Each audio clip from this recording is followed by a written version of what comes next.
We might take another 5 or 10 minutes. So I Yeah.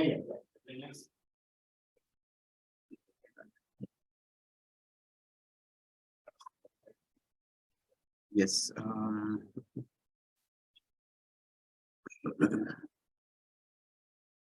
Only 3 months. So you're good.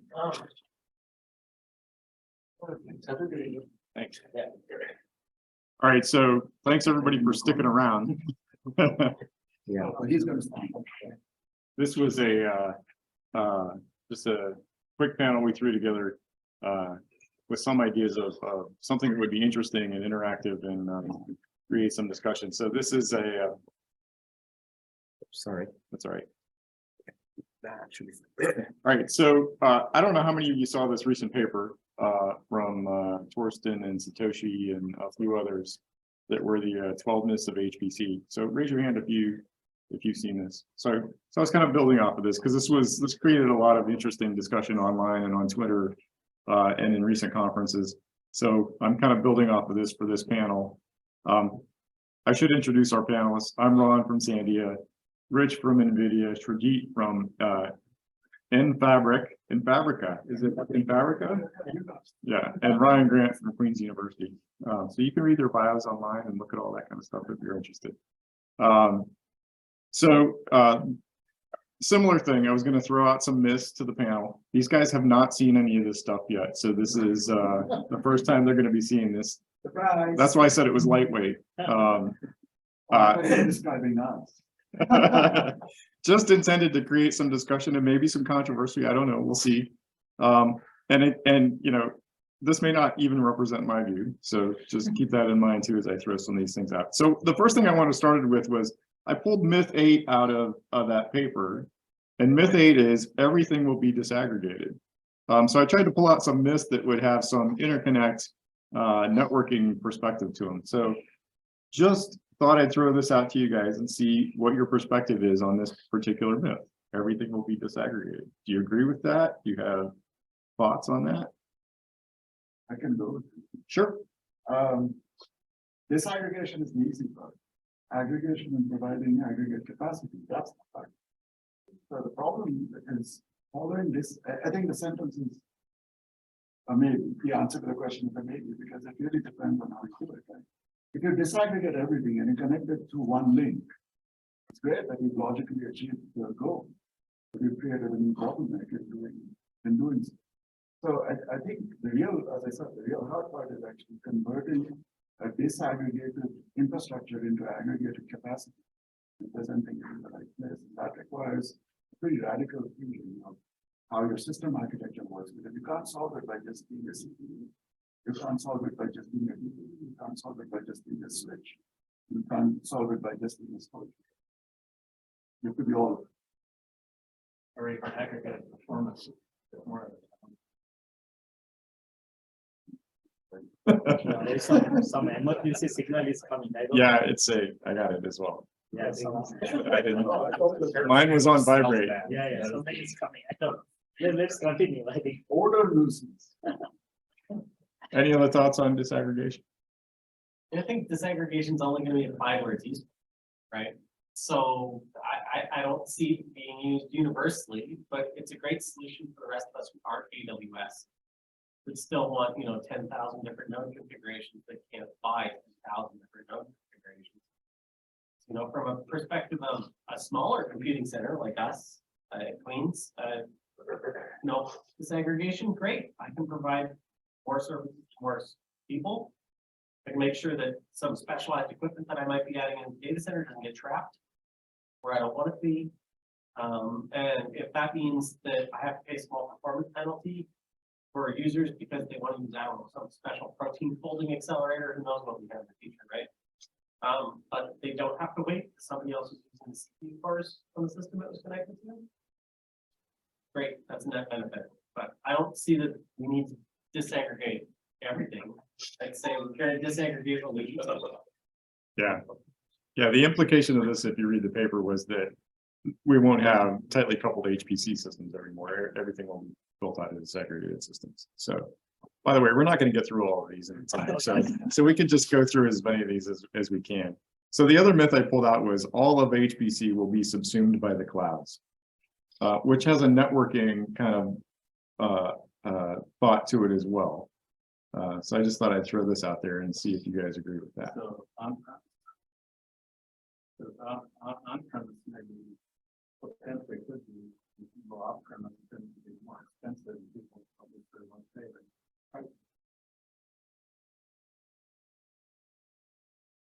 That assumes that, you know, some of the big cloud providers don't figure out how to just make their entire system, make it cheaper than everybody else, and just drive everything else out of business, right?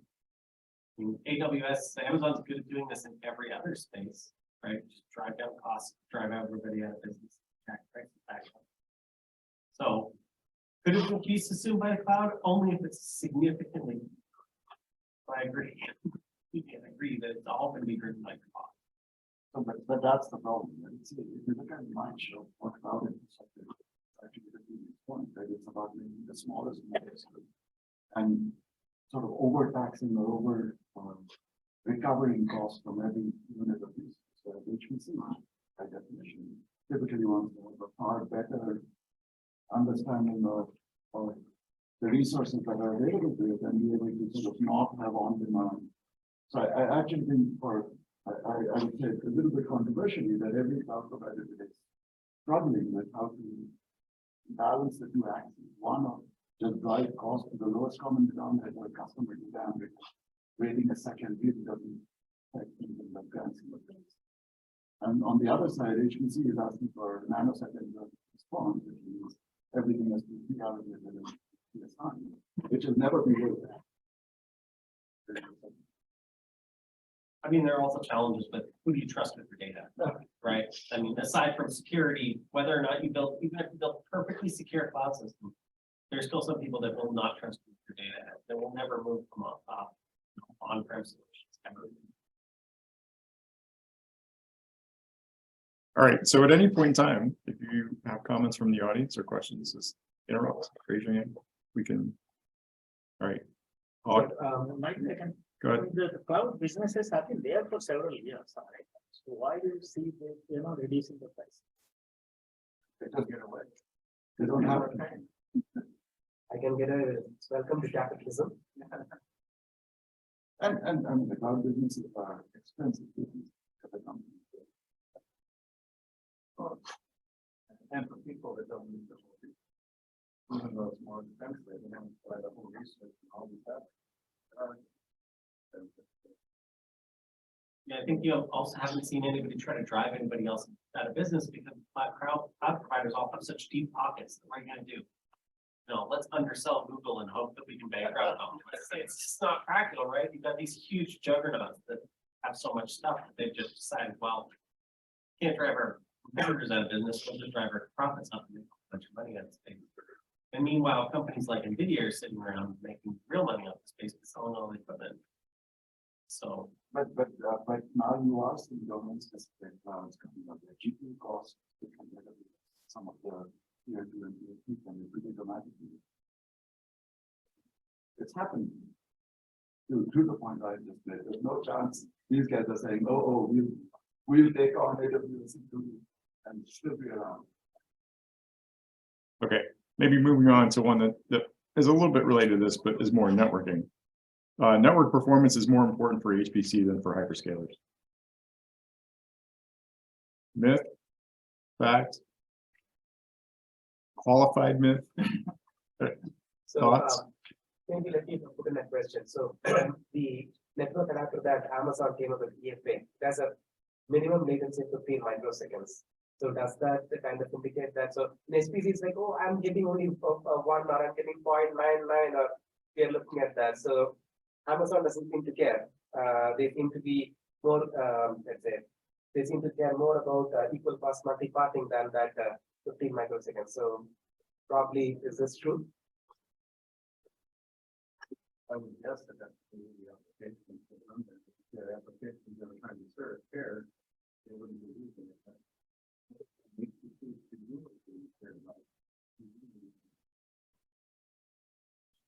Really makes some difference for sure, right?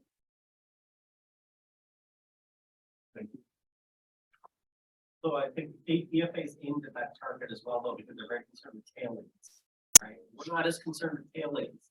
We're concerned with- No, but we're still concerned with that best performance latency, right? So nobody wants to give up that initial, hey, I can send something to my neighbor, my point input latency sub microsecond. Nobody wants to give that up. And so when you say to them, what do you want? Do you want really low point-to-point numbers out of a benchmark, or do you want really great tail latency? Can't have both. No, but that's what I'm saying though, is I'm saying that they've decided, EFA's sort of decided that they care more about the tail latency than trying to push a latency number, the best case latency number is lowest. EFA is concerned though, they also existed for a different problem. They were not born as the ultimate low latency device. They were built to be a virtualization insertion. We built a device like that in Cisco way back then, which all the time, the grandfathers of the devices. The goal was to come in and say, we can insert and wrap and provide abstraction, which hypervisor abstraction was the primary goal. We built that way of building complexity. So if you are looking at a thin shot or you're looking at a CX7, which plays like 100 nanoseconds, that's usable as a code. Yeah. I would shake my head the same way. Yeah. But it has a path. Because but I think the higher order question here is scaling, application scaling as a function of networking. Right? Hyperscalers don't build applications to scale horizontally. They're sharding and expecting that this is going to go back. Yeah, so there's a lot of things you can read into this, to play off the virtualization question, right? So virtualized networks are prevalent in, EFA, right? If you look at every other place we have virtualization in HPC, the costs have gotten down to acceptable enough everywhere. We still have virtual memory that we don't use. We virtualize CPUs that we have too many of. And still we pay the cost of those virtualizations because we're just used to it. And is there, the question for networking is there some point where it becomes the same for networking like it does for everything else? So I think as long as the first item on ping pong. Right. It's not going to change. Strangely enough, I have questions like network performance depends more on hardware than on software. Sure, go ahead and put something on TCP/IP stack and tell me. You can ruin your performance in 2 seconds. Make anything go through never. I mean, software is always more important than hardware in this space. Software. Exactly. Software is your worst case, and hardware is your best case. And the goal of software is to get it as small as possible so that you get to your hardware. I'm not sure who thinks that's true. I don't think that's a widely. When we talk about, we just sat through a whole presentation from A&D that didn't say anything about software. There were several talks today that went into just the hardware. This is what our hardware looks like. But then we also had Doug's talk. We also had Doug's talk, which was we had to go through and actually look at our software because we weren't getting any of our performance. But for the most part, when you talk about networks, it's usually a hardware discussion, just like it is for most systems. Processors and memory sort of dominate the discussion. Right.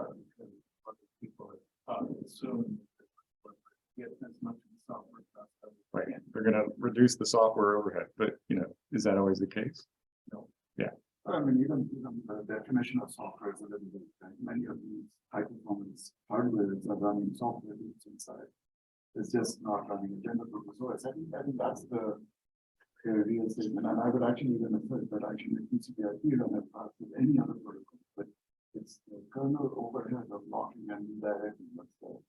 That's the problem, right? So I think that's exactly it. You have to think about what your application software interface is, because if that thing is operating in microseconds, it doesn't matter how many nanoseconds you share. That's going to go. You can get it out of the way.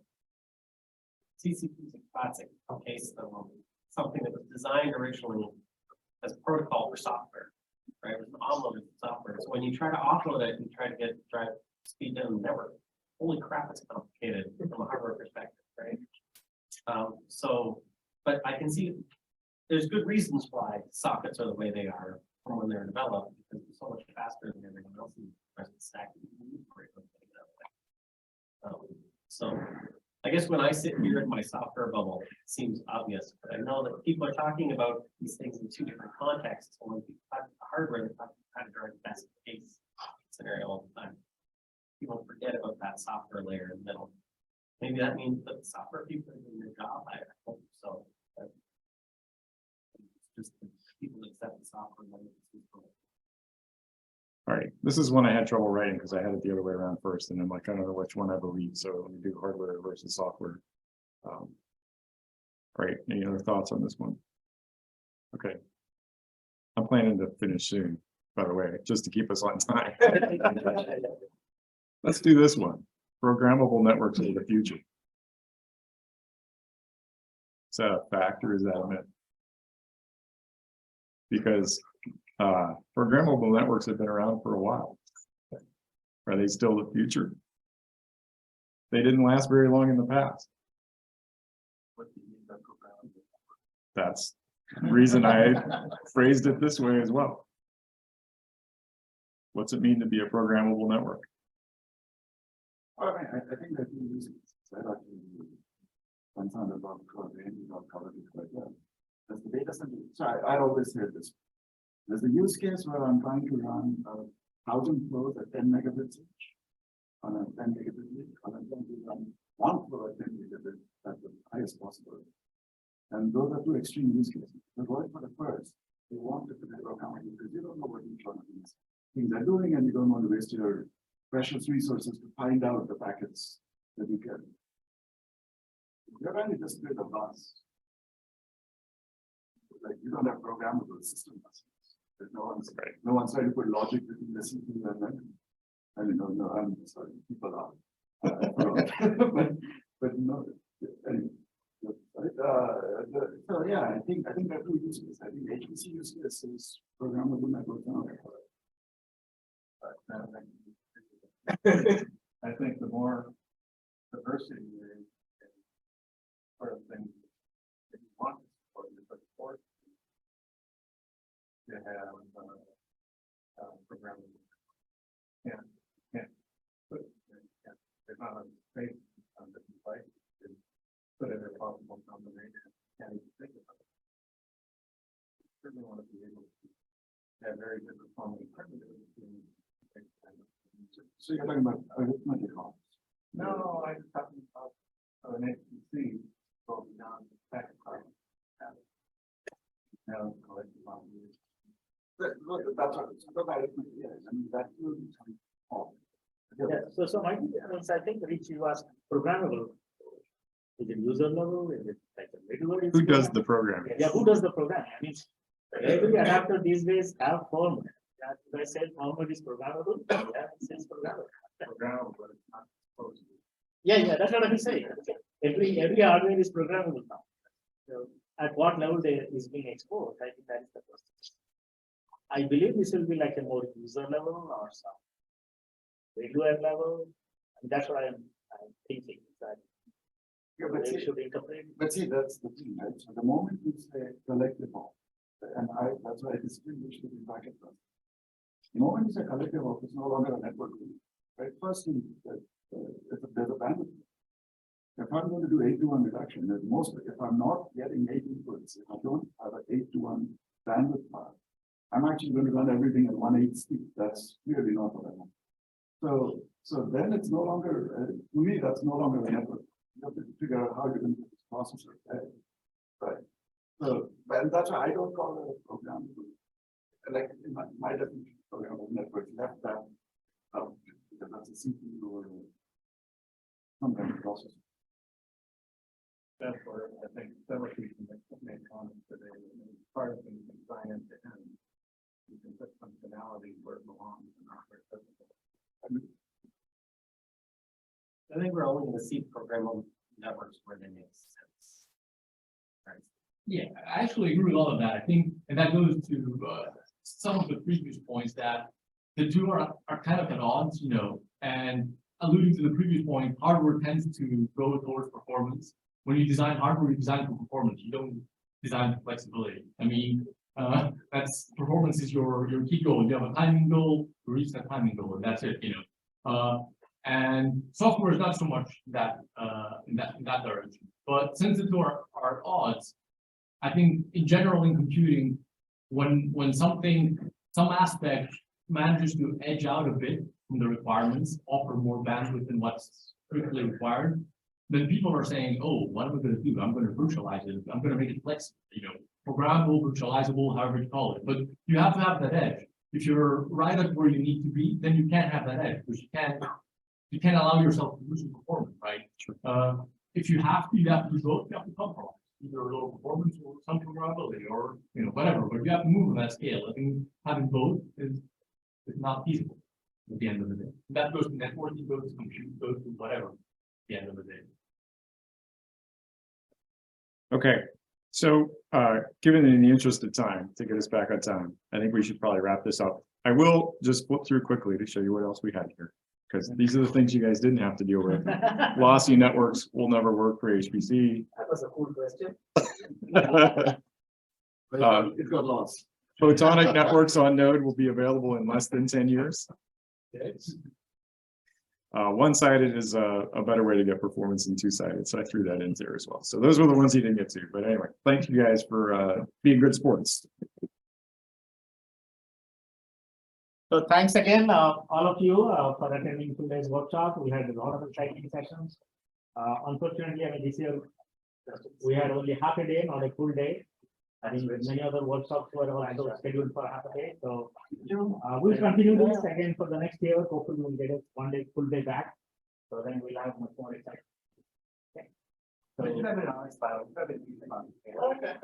So have a safe travel, and then we'll be in touch. Thank you.